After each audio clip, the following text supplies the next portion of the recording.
Hey everybody, David here again, and I have a video for you in part of the series. Right now we're going to pop over to the documentation here, and we're going to deal with these if and switch functions today. So just to let you know, switch and if are covered in the same area, so when we get to the s's we'll have already covered it because we're covering it now for the if, and we'll kind of jam all this up together. Now normally what you do in an if statement, it's very simple, and you say if a value equals whatever you think the value is, the answer to that question is always true or false. And so that's why the if statement takes three parameters. The first parameter, you're simply just going to go ahead and look at this, very similar to this. If we look at the example, if slider value is 25, result 1. What that means is if that value is true, and you can see here, if the condition is true, if the corresponding result is returned, result 1. Okay, so if this slider value .25 is in fact 25, it'll say true, and then you'll return this text as they had the expression written. Doesn't make a lot of sense, but nonetheless, it would be the text result 1. However, same expression one line down, you have the optional third parameter, and that optional third parameter is saying, hey, if this slider one value rather, is 25, go ahead and give me result 1 as the text. If it's anything other than 25, meaning that this evaluates to false, it's going to go ahead and give me the result 2 text. Okay, so that's as simple as it is, right? Now, I wanted to give kind of a more gnarlier, in-depth, kind of ugly version of this. So all we're saying is we're going to calculate this number and this number. The if statement comes in that says, hey, I have a radio dial and I can only select one option. And I'm basically saying, well, if plus is selected, I'm going to add number 1 and number 2. If minus is selected, I'm going to minus number 1 and number 2, so on and so forth, right? But I've got 4 iterations of this. So if I pull this down and I look at the code that I have configured for this button that does this, it says if calculation. Okay, so let's just go over here, and I've got a couple different examples. The first one is the switch, and then the second one is my the first one is if and the second one is switch. So anything _1 has to do with the switch. But these labels down here, basically int1 and int2, let's fold this up a quick second. So int1 is this block because you can see that it's highlighted. And then int2 is this field over here. And if I click over here, you see this is int1 _1 and int 2 _1. Anything with an _1 has to do with the switch statement, okay? So just try to keep this in your head when we're looking back here at this code.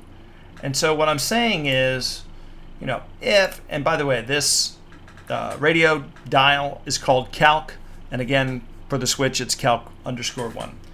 And I'm saying in the expression here, if calc selected dot value equals plus, and this is my first layer.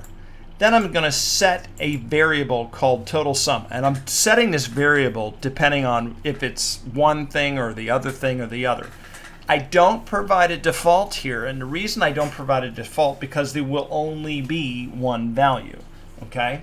So it's either going to be one thing or the other. Now there will be a bug introduced into this code because right now I do not have a default item selected for this. I think there is a default here, and if I set the default to plus, now as I have the code written, I will not ever get an error. So same thing here. For items, I should set a default because I don't program for a default, and I'll just do this. It's a lot easier to do this than to account for a default value, and then it's not going to happen, and I'm going to have to do a notification, and it's just a bunch of extra code, right? So this is a quicker, easier way of handling that. All right. Otherwise, if I did have a default value, I would have to program that in, and that would be towards the end. But this is already mind-blowing enough. So here I got the if statement, and I'm basically saying, hey, if the radio dial is plus, and this is the first layer, then I'm setting the total sum to the sum of integer 1 and its text value.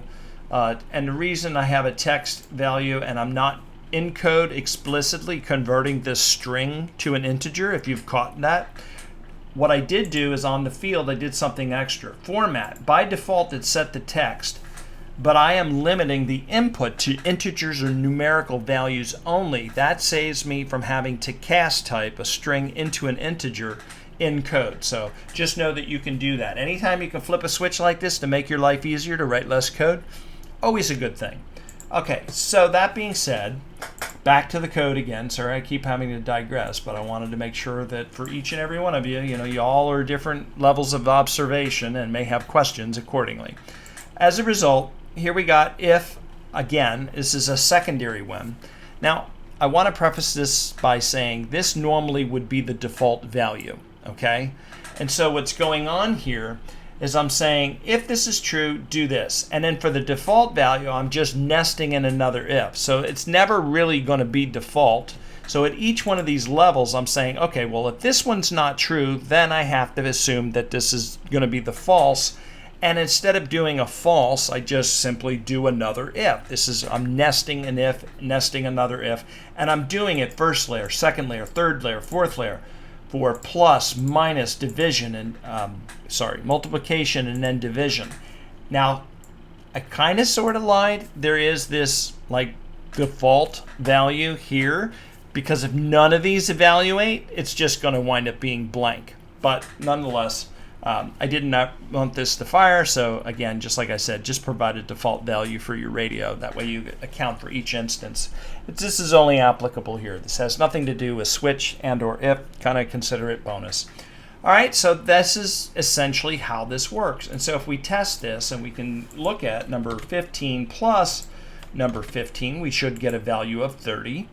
If we minus 15 from 15, we should get 0.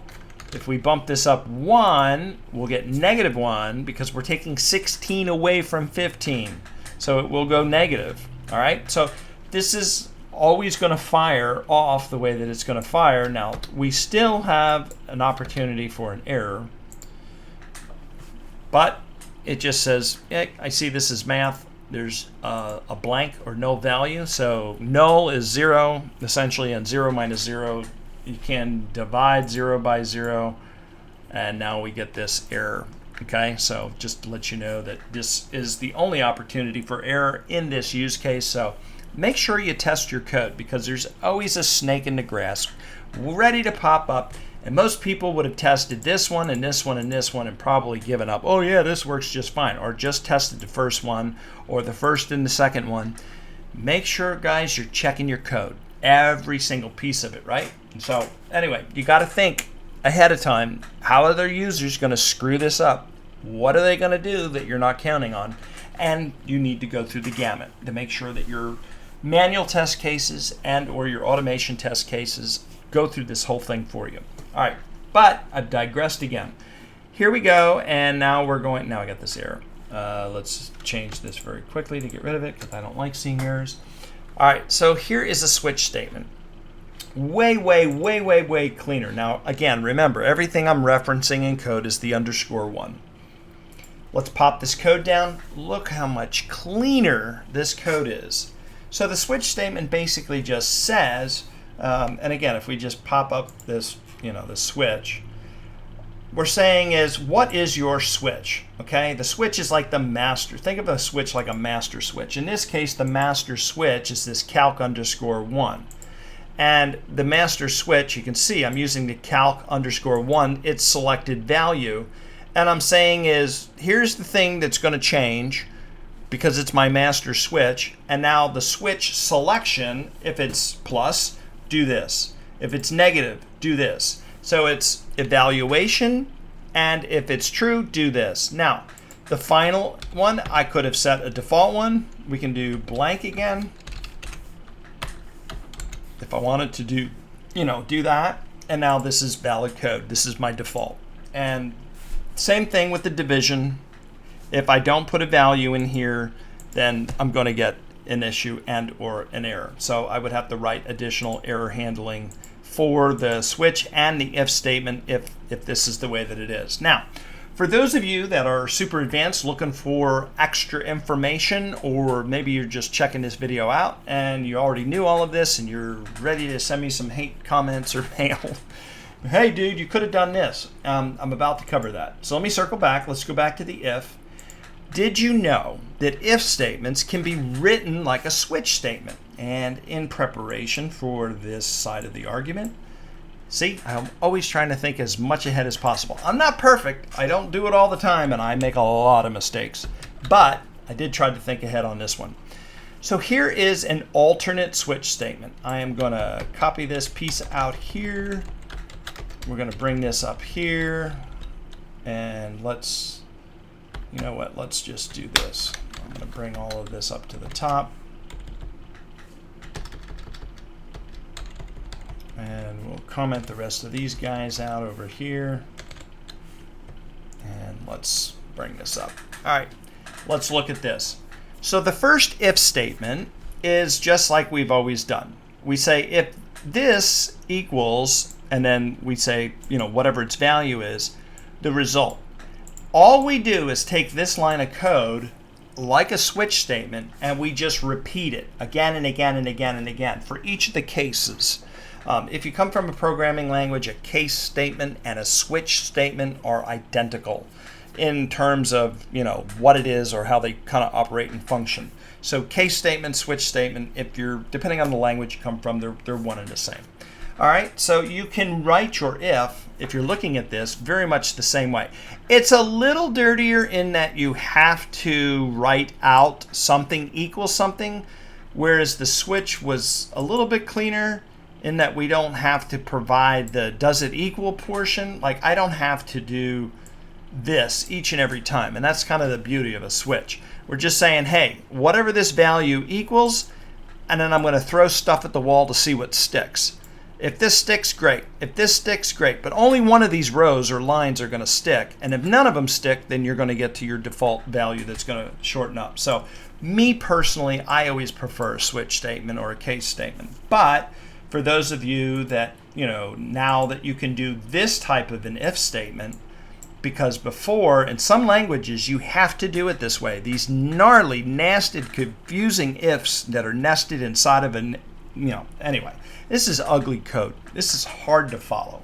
Don't do this. Do this. If you're going to do this in the if statement, do it this way. It's so much cleaner, so much easier to understand. Otherwise, you know, you want to write a little less code, consider the switch statement. All right, guys, that's it for this video. I will pop everything up into the YouTube area for you to download the sample code so you can see it, play with it, till your heart's content. Until next time, please like, subscribe. Have a great day. Bye-bye.